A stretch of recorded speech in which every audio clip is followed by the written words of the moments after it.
Right.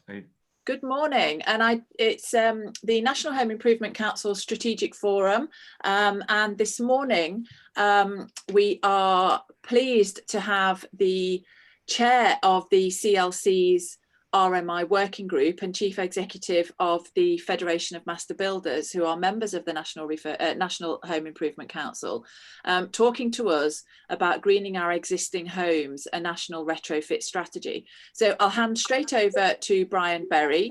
Thank you so much, Brian, for your thoughts today, and we look forward to hearing them. Anna, good to see you and everyone on the NHIC, and for the opportunity to explain a bit about the work we're doing in the CLC, and in particular the work of the Domestic RMI Working Group, which I've been asked to chair. Just so everyone is aware, the CLC, the Construction Leadership Council, has been in existence for a few years, but I think since last year it's come into its own. One of the positive benefits of the tragic situation we find ourselves in with the pandemic has been that the construction sector has pulled together very well and attempted to actually join up its activities.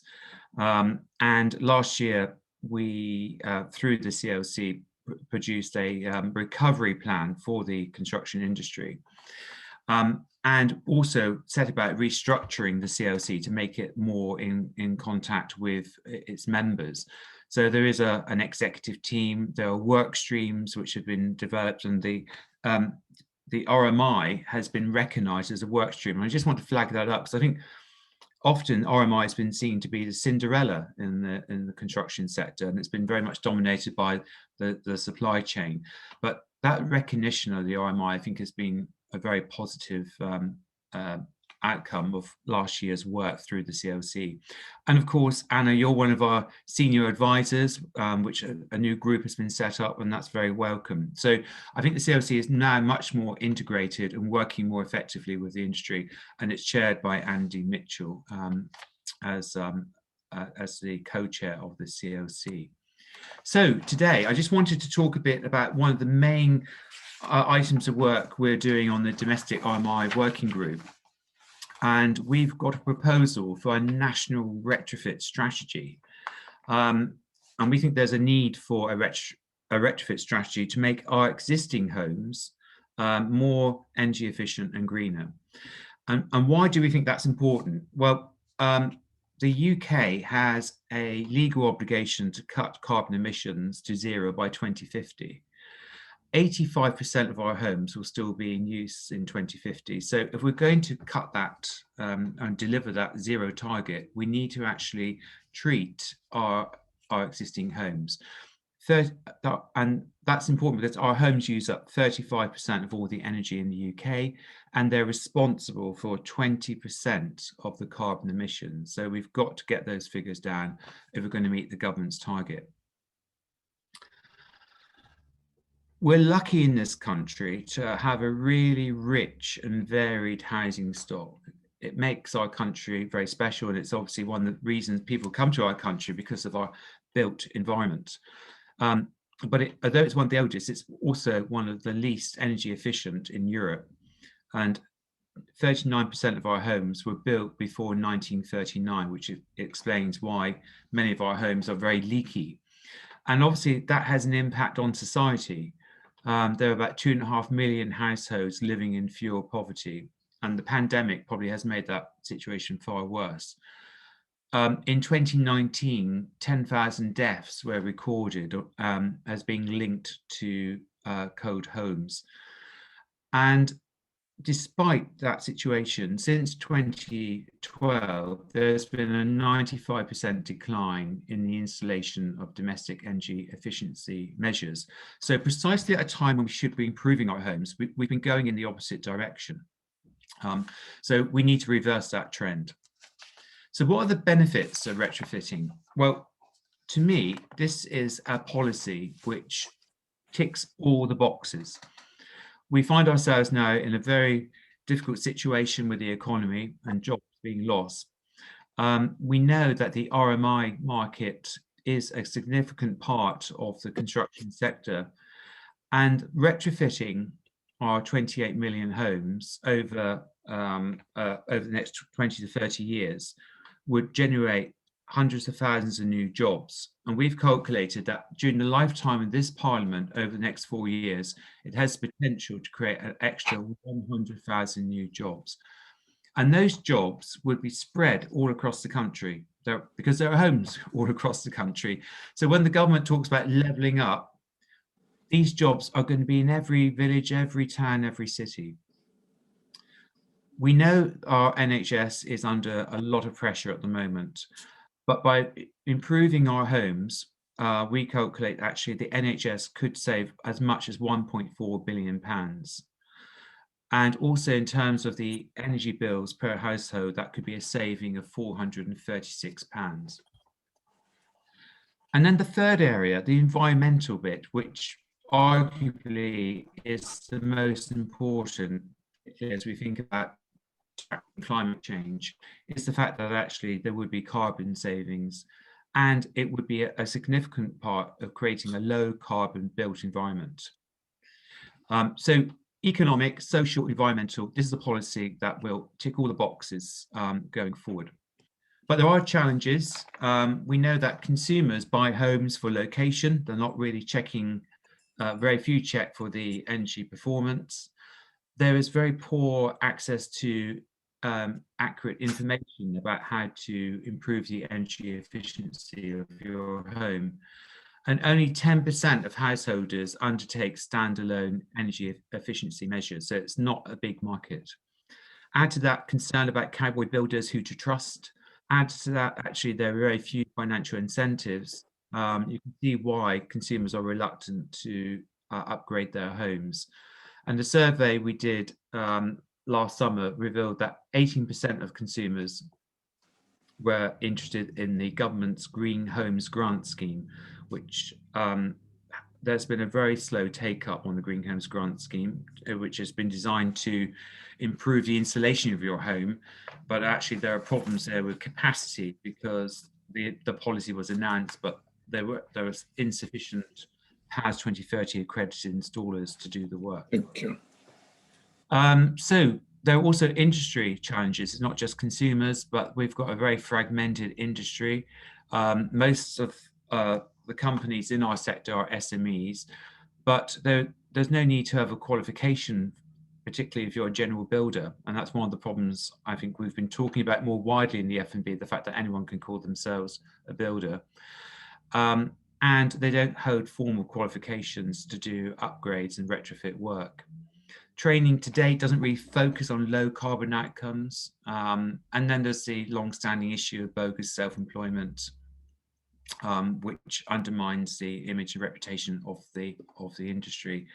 And we've got over 7,000 members, but only 10% are involved in energy efficiency. So this is an area that needs to develop if we're going to succeed in improving our existing homes. So the domestic RMI working group is looking at actually how would a retrofit be implemented, because we know what the ambition is to upgrade our 28 million homes.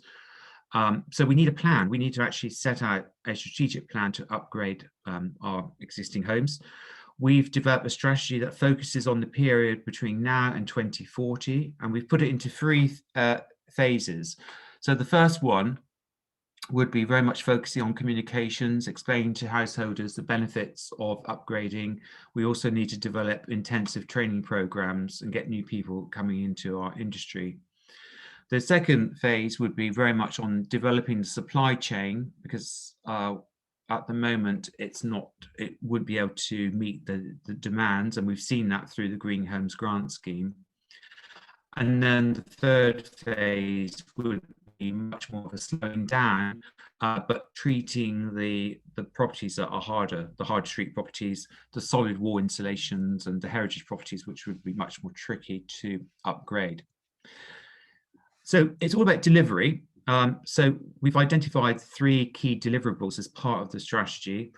I think the first one is that there would be building renovation plans. That means every home would have a passport, which would spell out what needed to be done to make that home more energy efficient. And it could be that actually you don't need to do it all in one go. You could just pick the bits that where you get the most benefit. The second one is actually developing the training modules. So we need to develop the existing skills and qualifications. We need to develop new skills and qualifications and look at clustering the trades, because for a lot of tradespeople, it would just be a matter of just upskilling and understanding how their trade links in with the other trades, and understand how the energy performance of a home works. Because at the moment, tradespeople go in, understand what they need to do, but probably don't realise about how they interlink and not damage the energy performance of a home. And then, rather than doing a sort of top down, we're advocating local delivery programs, so a much more bottom up approach under a national umbrella of standards. So we want to get the local authorities, community development groups, apps all working together. And we've been suggesting a sort of national agency just to tie all the ends together, but actually using all these agencies at the local level to push the strategy forward.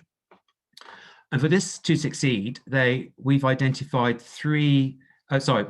8 interlocking components, which are all very critical and all need to be addressed at the same time.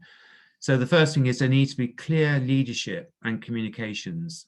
So the government really needs to get behind this. And I'm thinking that's where the COP21 is a great opportunity for the UK government to actually stand up on the world stage and say, we are going to deliver an ambitious program to upgrade all our homes as part of our commitment to climate change. We are going to make sure that all our homes have a passport, and we are going to drive that forward over the next 2 decades. We need a supported transition in terms of research and innovation. So we need to create an environment where we're going to encourage new entrants to come in to build up the capacity in the building industry. We need to set up trial areas in England where we can roll out the retrofit and create these partnerships that I've been talking about at the local level. So local construction companies, local authorities coming together. The third bit is to ensure that actually there are performance standards. We don't want to damage the reputation of retrofit by cowboys going in, which would obviously put off homeowners from having any work done. So we need to ensure that standards are going to be seriously addressed. The fourth one would be looking at the finance. We do need some incentives to kickstart the retrofit, not all the way through, but there needs to be some more targeted help in terms of getting householders to actually upgrade their homes. So familiar items like a reduced rate of VAT, but there could be stamp duty rebates, so could be some government grants just to get the market moving. Number 5 would be about training and accreditation. We are going to need an army of trades and professionals to carry out the work, and by 2030 we estimate 500,000 additional new jobs will be needed. And to ensure that we have that, we need to look at our apprenticeship system, making sure that we're bringing in enough people, young and people who want to retrain later in life, into our industry. Number 6 is making sure we've got the materials and the equipment, and we're all familiar about the problems we've had about the material shortages as a result of COVID and some problems as a result of Brexit. So we do need to scale up the supply of materials to make sure we've got what we need to retrofit our homes. Number 7, we need to create consumer demand. So consumers need to have a vision about what their home can look like and how it can be much more energy efficient and cut their energy bills. So we need a targeted consumer campaign. And then lastly, making sure in terms of quality, compliance and quality.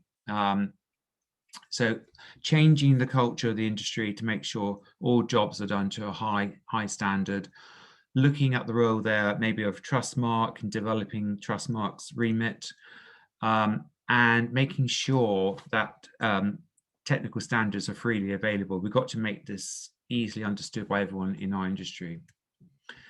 And finally, all comes down to money. So we've mapped out where we think the costs will be and the benefits.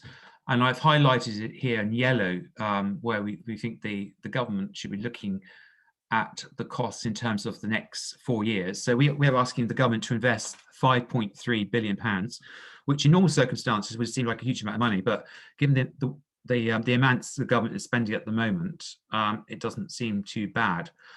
And for that 5.3 billion investment, we would also need private capital, and we're looking at a model where an extra 160 billion pounds, which would come in.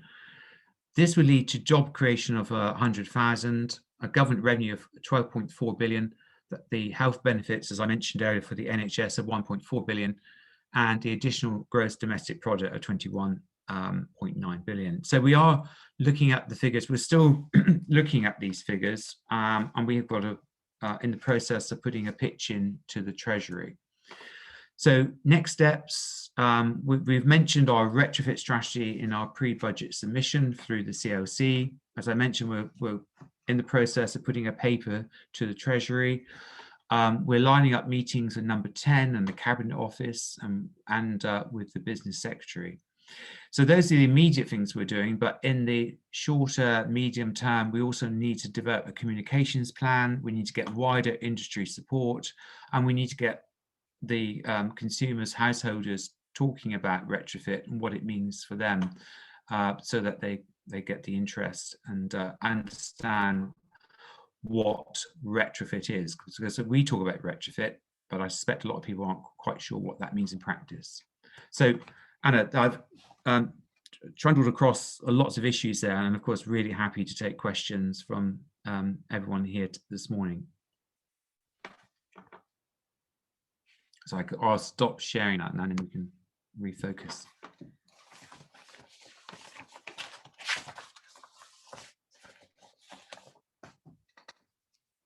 Anna, you're on mute, Anna.